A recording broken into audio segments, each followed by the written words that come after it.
మాల్యాద్రి గారు నమస్కారం అండి. నమస్కారం అండి. సార్, తెలంగాణలో లగచర్లలో జరిగినటువంటి ఇష్యూ ఇప్పుడు బాగా ట్రెండింగ్ అవుతుంది సార్.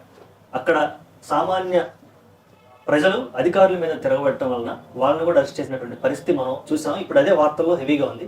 కాకపోతే కొంతమంది మాట్లాడే మాటలు ఏంటంటే, సామాన్య ప్రజలను ఎందుకు అరెస్ట్ చేయాలి, వాళ్ళేమి ఇంటెన్షనల్గా అధికారుల మీద దాడి చేసి ఉండకపోవచ్చు కదా, ఆ యాంగిల్ ఎందుకు ఆలోచించట్లేదు అని కొంతమంది వాదిస్తున్నారు.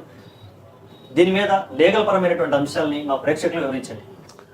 లైచర్ల కేసులో కీలక మరుపులు అయితే జరిగినాయి. ఒకవైపు సీరియస్గా ఇన్వెస్టిగేషన్ జరుగుతుంది, మరోవైపు అరెస్టుల అటెన్షను తర్వాత ఎవరిని అరెస్ట్ చేస్తారు అనేది చాలా ఇంపార్టెంట్. కేటీఆర్ అరెస్ట్ అవుతాడా లేదా, దీంట్లో అరెస్ట్ అవుతాడా లేకపోతే ఫార్మల్ అరెస్ట్లో అరెస్ట్ అవుతాడా. అందులో ఒక మినిస్టర్ గారు వేరే దేశంలోనో ఎక్కడో ఉండి కూడా మీకు పెద్ద పెద్ద వార్తలు రాబోతున్నాయని చెప్పటం, నేను అరెస్ట్ చేయడానికి సిద్ధంగా ఉన్నానని వీళ్ళు చెప్పటం, ఇవన్నీ చూస్తుంటే నరేందర్ రెడ్డి ఒక లేఖ రాశాడు, లేకపోతే నరేందర్ రెడ్డి ఒక రిమాండ్ రిపోర్ట్లో ఆయన చెప్పాడు కేటీఆర్తో నాకు సంబంధాలు ఉన్నాయి, నేను ఆయనతో అడుగుజాడల్లోనే మాట్లాడానని. అదేవిధంగా పారిపోయిన వ్యక్తి సెల్ ఫోన్లో చాలాసార్లు కేటీఆర్తో మాట్లాడటం, ఇలా ఇన్ని రకాల ట్విస్టుల మీద ట్విస్టులు వచ్చినందువల్ల A1గా ఉన్న నిందితుడు కొడంగల్ మాజీ ఎమ్మెల్యే పట్నం నరేందర్ రెడ్డి, ఆయన హైకోర్టులో క్యాష్ పిటిషన్ వేశాడు, కానీ ఆయనకి ఎటువంటి రిలీఫ్ అక్కడ రాలేదు.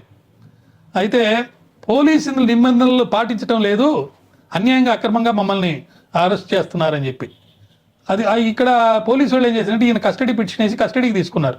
ఆ కస్టడీలో ఈయన చెప్పిన విషయాలన్నిటి పొందుపరిచి ఒక రిపోర్ట్ తయారు చేశారు. నన్ను ఎవరు విచారించలేదు, నాకు సరిగ్గా ముందు కానీ తర్వాత కానీ ఏం జరగలేదు అనేది ఈయన వార్తన. అసలు మొత్తం 3 కేసులు రిజిస్టర్ అయినాయి అక్కడ. ఈ 3 కేసుల్లో ఇప్పటి వరకు సుమారు 21 మంది కంటే ఎక్కువ మంది అరెస్ట్ అయ్యారు. 47 మంది నిందితులుగా ఉన్నారని చెప్పి ఐజీ గారు చెప్పారు. ఈ నరేందరు, ఈ సురేష్ వీళ్ళ ఫోన్లలో ఉన్న కాల్స్ డేటాని తీసి దాన్ని ఆ ఫోన్ డేటా ఆధారంగానే ఈ కేసు మరో మలుపు తిరిగి ఇంకా పై స్థాయిలో ఉన్న నాయకులను అరెస్ట్ చేసే దాంట్లో అవకాశం ఉంది. అయితే సంచలన విషయాలు బయటకు వస్తున్నప్పుడు ఒక ముఖ్యమైన విషయం ఏంటంటే, అసలు భూమే లేని వాళ్ళు కొంతమంది ప్రముఖ పాత్రను వహించారు. వాళ్ళు ఎందుకు వచ్చారు, వాళ్ళు రాజకీయ నాయకులు అవునా కాదా, లేకపోతే రాజకీయ నాయకులు ప్రోద్బలంతో వచ్చారా, అది కూడా ప్రభుత్వాన్ని అస్థిరపరిచే కుట్రలో భాగంగా ఇది చేశారనేది తేలాలి. ఇది పరిశోధన ద్వారానే మనకు తెలుస్తుంది. ఆ పరిశోధనలో మనకు ముఖ్యంగా తెలియాల్సింది ఏంటంటే, పోలీసులు ఒక కథని సృష్టించి ఆ కథలో భాగంగా కేటీఆర్ని ప్రొజెక్ట్ చేసి కేటీఆర్ని అరెస్ట్ చేస్తే కేసీఆర్ని అరెస్ట్ చేసినట్టుగా భావించే విధంగా చేయడానికి చేస్తున్నారా, లేకపోతే కన్ఫెషన్ రిపోర్ట్ ఒప్పుకోలు వాంగ్మూలం ఈ మాజీ ఎమ్మెల్యే చెప్పిన దాని ప్రకారం మా పార్టీ ప్రముఖ నాయకుడు అంటే కేటీఆర్ మరియు ఇతరుల ఆదేశాల ప్రకారమే రాజకీయ మైలేజ్ పొందడం కోసం మరియు తెలంగాణ ప్రభుత్వాన్ని పరువు తీయడం కోసం నేను ఇలా చేశాను అని చెప్పి ఆయన చెప్పాడు అనేది ఒక వాదన. అది ఏంటనేది పరిశోధనలో చూడాలి.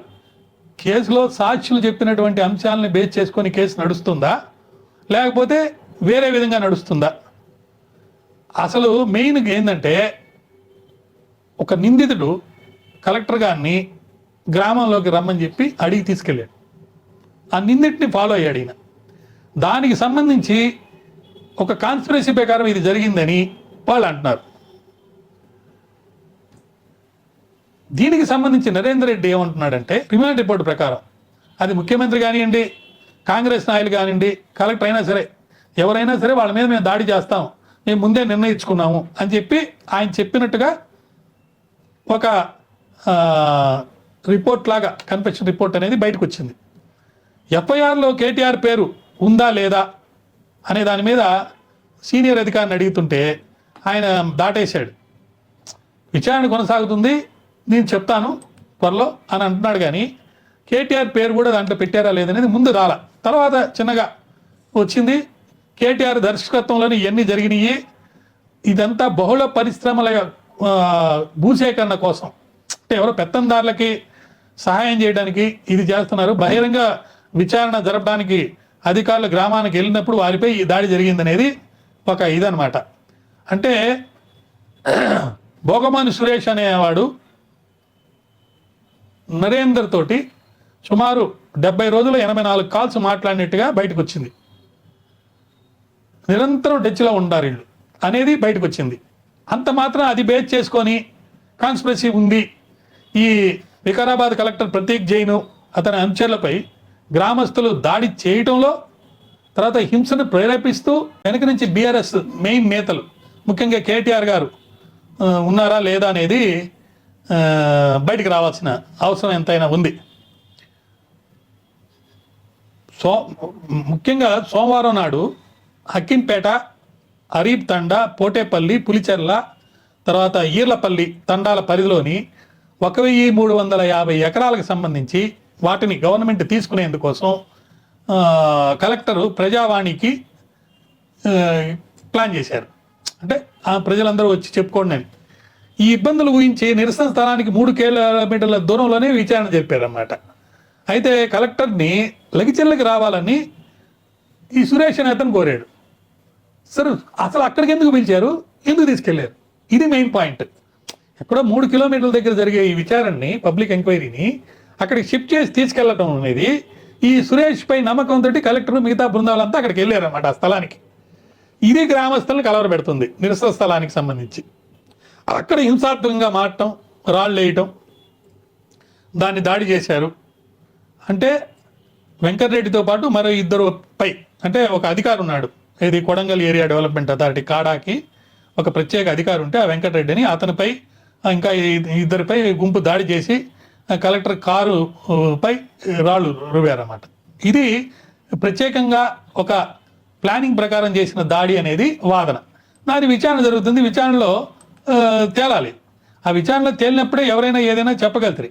కానీ ప్రస్తుతానికి మన దగ్గర ఉన్న సమాచారం ప్రకారము కొంతమంది ఎస్కేప్లో ఉన్నారు కాబట్టి ఆ ఎస్కేప్ అయిన వాళ్ళని కూడా పట్టుకుంటే, అసలు భూములు కూడా లేని వాళ్ళు కొంతమంది ఎందుకు ఇన్వాల్వ్ అయ్యారు, వాళ్ళు ఎందుకు అన్నిసార్లు ఫోన్లలో నరేంద్ర రెడ్డితో మాట్లాడాల్సి వచ్చింది, అది దీనికి సంబంధించా లేకపోతే ప్రైవేట్గా మాట్లాడారా, ఇవన్నీ చూసిన తర్వాత ఒక స్ట్రిక్ట్ యాక్షన్ అనేది గవర్నమెంట్ అటాక్ చేసిన వాళ్ళ మీద చర్య తీసుకోవడానికి ఖచ్చితంగా జరుగుతుందని చెప్పి గవర్నమెంట్ చెప్తుంది. ఈ రెవెన్యూ ఎంప్లాయీస్ అసోసియేషన్ నిజామాబాద్ వాళ్ళు కూడా అడుగుతున్నారు. ఆ తర్వాత ఆ ప్రెసిడెంట్ రమణారెడ్డి అని ఆ అసోసియేషన్కి ఆయన వాదించేది ఏంటంటే, ఇట్లా అధికారుల మీద ఇట్లా చర్య తీసుకుంటే ఇంకా రెవెన్యూ ఎంప్లాయీస్ అనేవాళ్ళు పనిచేయలేరు, మీరు కనుక చర్యలు తీసుకోకపోతే మేము ప్రొటెస్ట్ చేసి ముందుకెళ్తామని. ప్రజలు కూడా దీన్ని ఖండిస్తున్నారు. అయితే రైతుల కోసం నేను ఈ పోరాటం చేస్తున్నాను కాబట్టి రైతుల కోసం అరెస్ట్ అయితే కూడా నేను పోవడానికి నాకేం ఇబ్బంది లేదని ఈయన చెప్తున్నాడు. కాబట్టి విచారణలో తేలాల్సిన విషయం ఇది సీరియస్ ఇష్యూ. ప్రజాస్వామ్యంలో అధికారులు అనేవాళ్ళు గవర్నమెంట్కి ఫేస్ వాల్యూగా ఉండి పనిచేస్తున్నారు. వాళ్ళకే రక్షణ లేకపోతే ఇంకా వాళ్ళు ఇంప్లిమెంటేషన్ అనేది ఎలా చేస్తారు, చేయలేరు. కాబట్టి దీని గురించి సరి అయినటువంటి విచారణ జరిగి ముద్దాయిల్ని పట్టుకొని శిక్షించాల్సిందిగా నేను కోరుతున్నాను. ధన్యవాదాలు.